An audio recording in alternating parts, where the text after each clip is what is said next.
श्री शिवाय नमस्तुभ्यम। फ्रेंड्स, आप सबका स्वागत है हमारा आज के इस YouTube channel Shiv Vastu analysis के वीडियो में। आज की जो वीडियो है वास्तु आधारित है। कई बार हम वास्तु के बारे में चर्चा करते हैं कि हमारी फैक्ट्री के अंदर और हमारे घर के अंदर इस तरह से कुछ भी बना हुआ नहीं होना चाहिए। यानी गलत दिशा के अंदर अगर आपने टॉयलेट बना दिया, मीन्स उत्तर दिशा में टॉयलेट बना दिया, ईशान कोण में आपने किचन बना दिया, नैऋत्य कोने की आपने एंट्री ले ली, तो ये एक वास्तु दोष का कारक है। अगर आपने एक बार वास्तु के हिसाब से भी घर बना लिया तो भी आपके जीवन में समस्या आती है। कई व्यूअर्स हमें ऐसा कहते हैं कि हम वास्तु में मानते ही नहीं है, हमारा वास्तु के हिसाब से इतना परफेक्ट घर है, वास्तु के पीछे हमने बहुत सारा खर्चा किया है तो भी हमें ज़िंदगी के अंदर सफलता नहीं मिलती और कोई ना कोई संघर्ष बना रहता है। तो फ्रेंड्स, जब जब आप अपने जीवन में जब जब जीवन को जीने की आपकी कला है, उस कला के अंदर आपने जो कर्मों से, जो पिछले कर्मों से और अभी के कर्मों से जो पाप पुण्य की श्रृंखला बना रखी है, वो आपको हमेशा डिस्टर्ब करेंगे। जहाँ जहाँ आपको ज़िंदगी के अंदर बेनिफिट होता है वहाँ पे आपको पाप यानी पुण्य का आपको फल मिल रहा है, और जहाँ जहाँ कोई भी प्रॉब्लम्स आ रही है तो वहाँ पे आपके पाप चल के आपके आगे खड़े हो गए। ऐसा ग्रंथों में लिखा है। यानी सब कुछ डिपेंड नहीं है एक वास्तु के ऊपर, एक ज्योतिष की गणना के ऊपर। हमारा भाग्य और हमारा पिछला भाग्य मीन्स पिछले कर्म भी बहुत कुछ हमारे जीवन पे चलते हैं।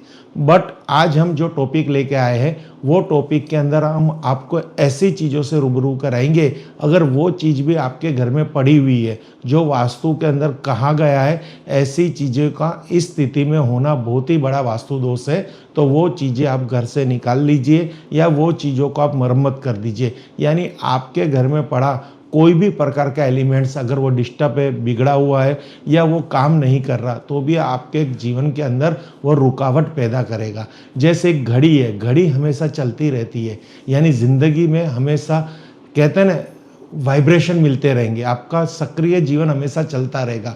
अगर वो घड़ी बंद अवस्था में है तो ज़िंदगी के अंदर हमारी बहुत सारी समस्याओं का कारण बनती है। तो आप अंत तक ये वीडियो देखना। इस वीडियो से देखने से आपको आज की वास्तु टिप्स के बारे में पता चलेगा और आपको आपके घर के अंदर क्या क्या कुछ चेंज करना है उसकी भी आपको नॉलेज मिलेगी। तो फ्रेंड्स, आज हम आपको बताएंगे बंद पड़ी चुकी घड़ी। यानी अगर आपके घर के अंदर या आपकी फैक्ट्री के अंदर या आपकी ऑफिस के अंदर कोई भी वॉल क्लॉक है, रिस्ट वॉच है या कोई भी टेबल क्लॉक है, अगर वो अलार्म क्लॉक है, अगर वो बंद पड़ी हुई है तो वो आपके जीवन के अंदर वास्तु दोष क्रिएट करेगी। क्योंकि घड़ी 24 घंटे चलती है, इसलिए हमारा जीवन 24 घंटे प्रोग्रेस करे उसके हिसाब से ये पूरी वास्तु टिप्स आपको समझनी है। अगर आपके घर में बंद पड़ चुकी घड़ी है तो ये आपको सामाजिक और करियर से जुड़े कार्यों में रुकावट का कारण बन सकती है। इसलिए घर में आपको कभी भी बंद हो चुकी घड़ियां नहीं रखनी चाहिए। इन घड़ियों में नए सेल डलवाकर या तो इन्हें ठीक कर दे या फिर इन्हें घर से बाहर कर दे। अगर इसमें आप मरम्मत नहीं करा सकते, उसको रिपेयर नहीं करा सकते, उसकी बैटरी नहीं बदल सकते और आपको लगता है ये घड़ी मेरे घर में एक्सेस पड़ी हुई है, मेरे को एक घड़ी का काम है और मेरे पास 4-5 घड़ी पड़ी है, तो उस घड़ी का आप अपने घर से बाहर कर दीजिए, उसका कोई भी अच्छी तरह से निकाल कर दीजिए। अगर ऐसा आप नहीं करोगे तो आपके घर में पड़ी हुई बंद घड़ी, बिगड़ी हुई घड़ी या कोई भी प्रकार की टूटी हुई वॉल क्लॉक या कोई भी प्रकार का अलार्म, कोई भी प्रकार की इलेक्ट्रॉनिक्स डिजिटल घड़ियां है तो वो आपके सामाजिक और करियर में हमेशा रुकावट करेगी, आर्थिक तंगी देगी, मानसिक चिंताएं देगी और ज़िंदगी के अंदर ठहराव ला के रख देगी। आप प्रोग्रेस करने की सोचोगे पर प्रोग्रेस नहीं कर पाओगे। तो ये घड़ियों से जुड़ा एक वास्तु है जो आपको समझना है। जंग लगी लोहे की चीज़ें, अगर आपके वहाँ पे से गार्बेज पड़ा हुआ है, नॉर्थ दिशा के अंदर अगर जंग लगी हुई लोहे की चीज़ें हैं, पश्चिम दिशा के अंदर गार्बेज है, वहाँ पे आपको भंगार पड़ा हुआ है, वहाँ पे आपका कबाड़ पड़ा हुआ है, तो ज़िंदगी के अंदर धन भी नहीं आएगा और प्रोग्रेस भी नहीं होगी। ये वास्तु के अंदर ये भी देखा जाता है, बल्कि इतना ही नहीं देखा जाता कि आपके एंट्रेंस कहाँ पे। कई घर वास्तु के हिसाब से है, वहाँ पे ऐसी चीज़ें पड़ी है और उनके जीवन के अंदर प्रॉब्लम्स है। यही मैं आपको समझाना चाहता हूँ। अगर आपका खुद का घर एक बार वास्तु के हिसाब से नहीं है तो उसको हम ऐसा समझेंगे कि हमारे कर्म में जो घर था वो हमें मिल गया है और अब इसको हम चेंज नहीं कर सकते। जो चीज़ें पर इस तरह से आपके घर में पड़ी है उसको तो एक बार हटा के देखिए, क्या पता आपकी ज़िंदगी के अंदर हर समस्या का समाधान हो जाए। तो घर में गलती से भी कभी आपको जंग लगी लोहे की चीज़ें नहीं रखनी चाहिए। जंग लगा हुआ लोहा दरिद्रता का प्रतीक माना जाता है। इसकी वजह से शनिदेव की कृपा भी रुकती है। जंग लगे हुए लोहे के कारण आपके बनते काम भी बिगड़ सकते हैं और हर काम में आपको असफलता का सामना करना पड़ सकता है। इसके जंग लगा लोहा या लोहे से बनी चीज़ों को घर से तुरंत आपको बाहर कर देना चाहिए। ये भी एकदम स्ट्रिक्ट वार्निंग है। अगर आपका कोई भी पेंट हाउस है, उधर टेरेस है, उधर आपने एक फैब्रिकेटर कोई भी एक रूम बना रखा है, उसके ऊपर आपने सोलर लगा रखा है, उस पर स्टील के टीन शेड है, अगर उसमें जंग लगना शुरू है तो उसको साफ कराइए, कलर करवाइए। ये भी आपकी सफलता में बाधा देगा। और किस दिशा में जंग लगा हुआ सामान पड़ा है उससे वास्तु की पूरी परिभाषा फिक्स होती है। इसलिए आपकी फैक्ट्री हो, खास फैक्ट्रियों वालों को ये वीडियो मैं इसलिए कहता हूँ कि ध्यान से देखिए कि आपके जीवन के अंदर कोई भी समस्या है, फैक्ट्री के अंदर आपका प्रोडक्शन अटका हुआ है, प्रोडक्शन अच्छा नहीं हो रहा, आपका उत्पादन मार्केट से वापिस आ रहा है, उत्पादन आपने मार्केट में दे दिया पर पैसा समय सर नहीं आ रहा, आपको लेबर की प्रॉब्लम है, आपको कोई भी गेन प्रॉफिट की प्रॉब्लम है, तो उधर आपका कबाड़ में खास करके लोहे से संबंधित जंग हुआ, फालतू मशीनरी, फालतू सामान, ये आपको 100% नुकसान करेगी। एक बार आप देख लीजिए, इसको आप सोल्व करके देखिए तो आपके बिजनेस की बैलेंस शीट प्रॉफिट में चेंज हो जाएगी। बिना बड़ा वास्तु के स्टेप लेने से भी आपको ज़रूरत नहीं पड़ेगी। ये आपको रिस्पॉन्स देगी। आपके बिजनेस में क्या रिस्पॉन्स मिलेगा आप उसको नोटिस करके देखना।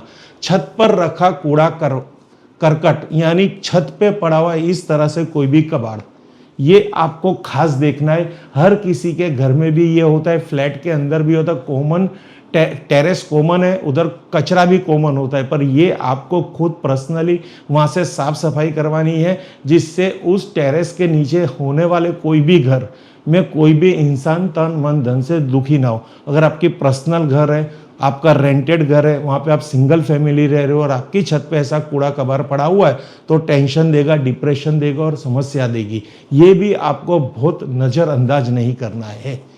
कुछ लोगों की आदत होती है कि वो घर का पुराना और टूटा फूटा सामान घर की छत पर जमा कर देते हैं।